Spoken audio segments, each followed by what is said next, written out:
তবে কি এবার ভারতের কুখ্যাত গোয়েন্দা সংস্থা রয়ের বিরুদ্ধে নিষেধাজ্ঞা দিতে যাচ্ছে ট্রাম্প প্রশাসন?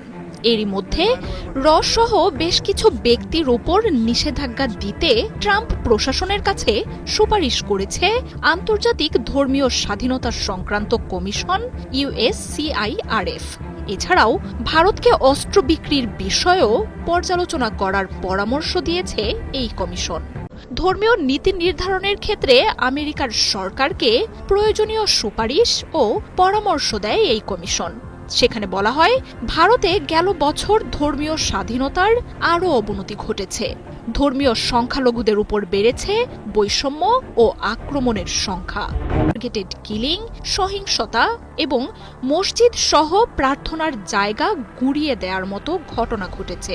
বাবরি মসজিদের জায়গায় নরেন্দ্র মোদীর রাম মন্দির উদ্বোধনের ঘটনা কিভাবে জাতিগত দাঙ্গা ছড়িয়ে দেয় সেসব সহ মুসলিমদের দমনে বিজেপি সরকারের বিদ্বেষমূলক আইনের মতো ঘটনাগুলোও তুলে ধরা হয়েছে এই রিপোর্টে।